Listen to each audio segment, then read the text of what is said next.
Hello my dear viewers, this is Doc Eon welcoming you to a video of tips for modeling your miniatures. Today I'm going to talk about basing, how I base my minis. I do it in a lot of different ways. And it all depends on what the mini looks like to begin with and what I want to do with it. Now, miniatures come in three basic kinds, of which I have two here. One, the oldest kind, is where they are provided with an integral base. See, the base is molded onto the miniature, so it can, well, in this case, barely stand up. Some have larger bases, but this one is so small that it doesn't stand up on its own, so I want to put it on a different base for stability. And even when they are larger, so they could stand on their own, you sometimes want to put them on another base for consistency, so it fits in with the rest of your collection. And you wanted to put it on a base like this, for example. The second type, which is very common, is the type which has a kind of tab on the bottom, and this is for inserting into one of these slotted bases, like so. The third type comes with nothing under the feet at all. This is most common in, for example, GW plastics. And I don't have any of those to hand right now, so I can show you, but they're relatively simple. And most people will take just a base and plastic base and just glue the figure straight onto it. You can also pin it, which is a technique I will be demonstrating later. But how do I approach these different types of these two types? Because they're the most common in my experience. Well, the question is, do I want to keep the material that's on there, or do I want to remove it? Now, when they're this type, it's too much bother to remove. It's too much work to take all this metal off. So I in practice never do that. With these, sometimes I do want to take the tab off and use pinning instead. If to do that, you use a tool which looks like this. It's called a bone saw, or a hacksaw, and you simply saw the base off. You place it like so, and you just saw.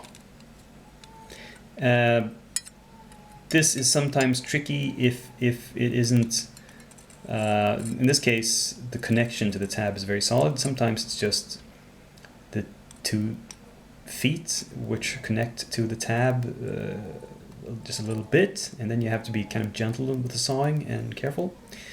But yeah, I'm not gonna demonstrate that. Instead, I'm going to go on to talk about the next step. Now, with a miniature of this type, the next step, after I've cleaned it up, of course, I have in the case where you need assembly, you assemble it, you clean off any mold lines, you clean off mold release, you know, all that usual stuff you do in preparation. I'm not going to go through that here. This is only about basing. I want this one to stand on a base like this. So what you have to figure out first is exactly where on the base to put it. And you ignore the slot. It doesn't really matter. The important thing is to center it on the base so that ideally you want a little bit more room in front of the miniature than behind it, but also looking from above, you want the head to be more or less centered in the middle of the base. So something like that, perhaps. right? And this, if you want to take the slot as an aid, you see it's slightly off center because the planning is for that is that, again, if the figure stood like this, that would be a good centering. Now I want to place it across here because I want more surface for the glue to adhere to, because I'm going to take just ordinary super glue and apply it liberally to the bottom of this and line it up where I want it to be. Something like that. And press and hold until it sets. And then we move on to the next step. If you have a model of this type with a tab, now some people would simply superglue that into the slot. And sure, you can do that. I tend not to do it. Mostly because, see, in many cases there's a bit of a wiggle room and it doesn't naturally stand up straight by itself. Some do. I think this one kind of fits better. No. Well, they're a bit small, and simply just glue doesn't hold it well enough. You can glue it first and then go on to the next step, but I tend to skip the glue completely with these guys and just go straight to the green stuff, which is the next thing we'll talk about. Now, once the glue is dried, it's time to fill out the base with green stuff. You don't need to use green stuff. I like using green stuff, but if you have some other type of filler material that you enjoy using and that hardens well, go right ahead. I mean, you don't have to stick to a single material. You simply take a little piece of green stuff and you put it close to the base and you just even it out like so with your fingers or using a sculpting tool of some sort. And you don't need to make it perfectly even because we're going to cover this up anyway with basing grit. So, you know, if it's a little bumpy, that's okay. It just looks more natural. It looks like real ground. And once you're done, it's going to look something like this.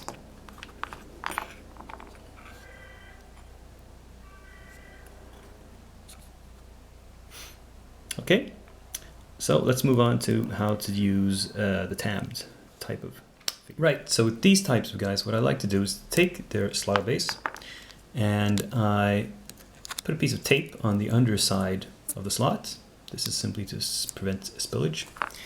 And we take a small sausage of green stuff and we place it into the slot. So it pretty much fills it up. And we take the miniature and we can put it on the table. So and we simply push it into the green stuff. And it will sit perfectly. Now, what you can do with the excess green stuff that spills up here is you can use it to sort of smooth out. Use a tool and cover the tab.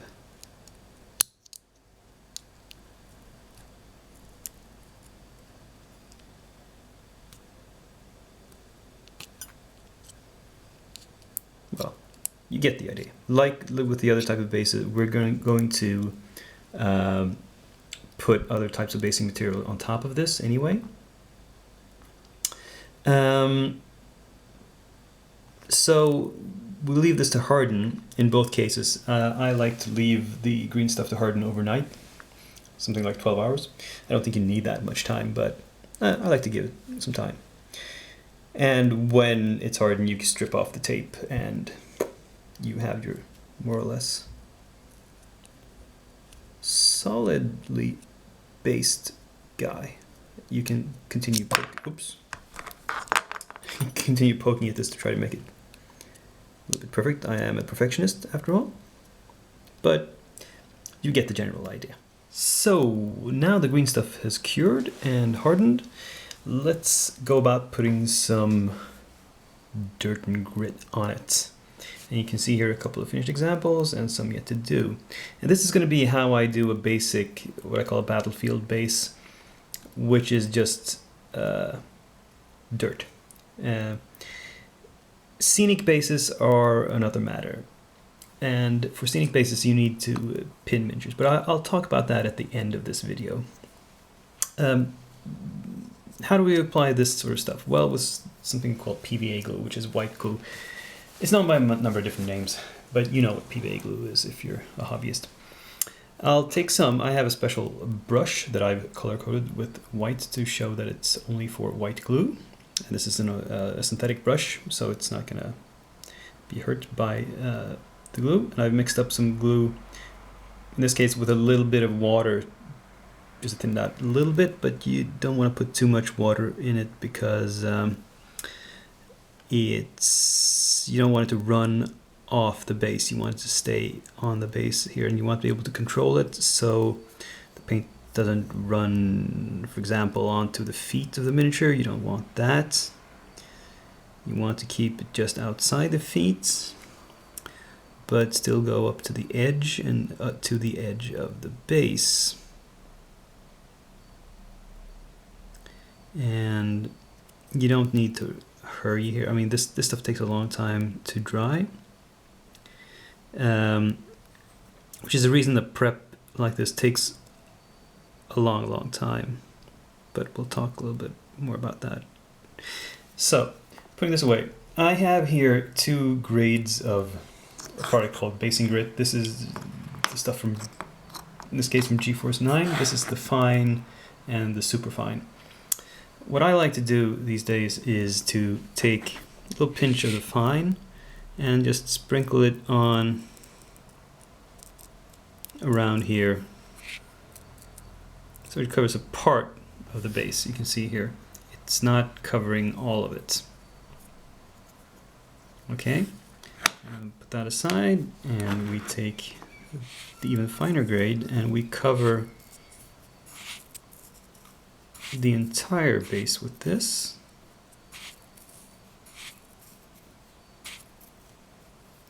And then we just lightly tap it to remove the excess, and we can run our finger along the rim here. And you get sort of multiple textures. You have not just one sort of size of pebble or whatever you want to call this, but two different sizes, which makes it look more natural. Now, before we can go on to do anything else, we need to let the glue set. And this takes a long time. I like to give it 24 hours actually. I suppose 12 would be okay, but I like to leave it for almost a full day before I do the next step. So I will wait 24 hours, but just cut the video until then. So after this first layer is dry, this is what it looks like. And as I mentioned, you can stop here. You can go straight onto the priming stage and use primer to seal in the basing grit. And I used to do it that way, but these days I like to add a second step, which is taking more glue, except now with more water in it, a thinner coat. And I can't give you the exact proportions because it all depends on, on how thick your glue, your particular brand of glue is to begin with. But I can show you the kind of consistency I'm going for. It's thicker than water, but very, very runny compared to normal glue. And you simply take it in your brush and you just dab it on all over this grit. And again, in this case, if you get some on the miniature, it doesn't really matter because there's nothing else. You're not sprinkling anything new onto the base. In the previous step, if you got glue onto the miniature, then you would get this grit sticking to the mini as well. But at this stage, it doesn't really matter because all you're adding is glue on top. And it looks like this, and you set it down to dry, and you, again, leave it for another day. And we will see what that looks like. Oh, and remember, I should comment on something.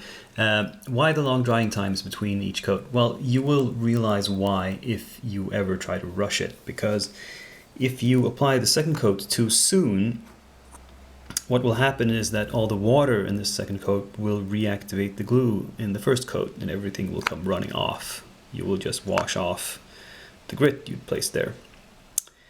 That is why you need to let the first coat of glue dry very, very thoroughly.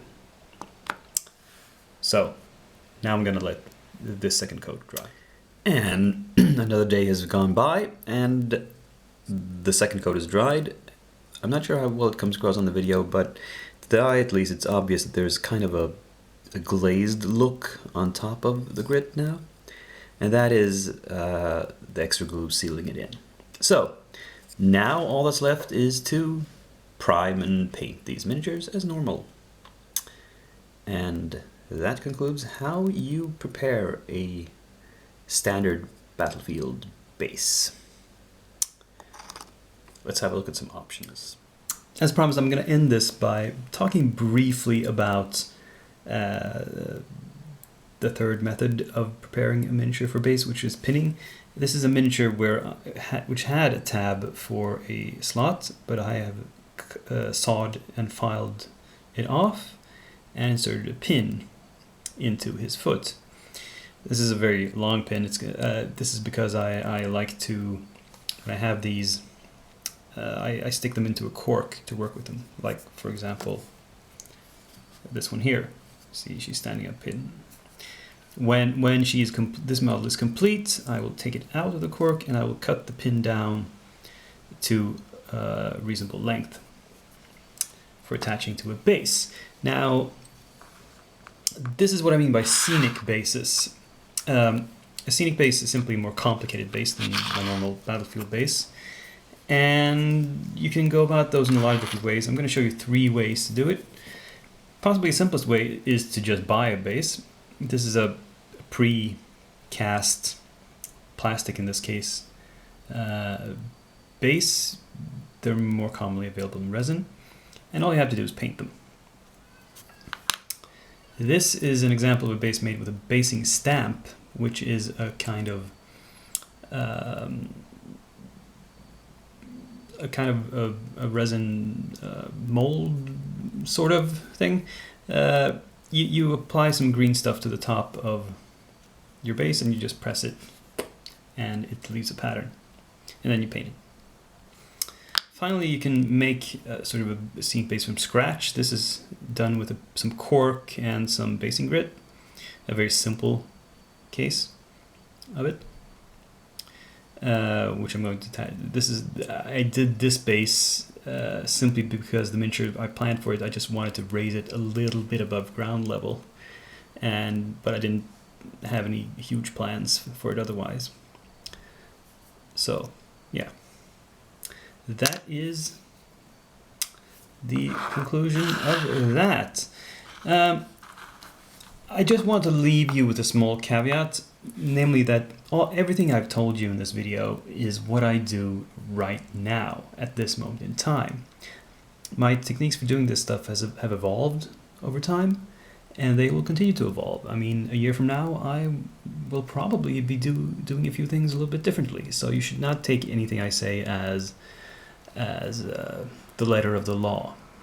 It's just a bunch of tips and variants and ideas you can choose to steal or not, as you please. And that goes for just about anything in miniature painting, by the way. Well, I hope you had some use from this video.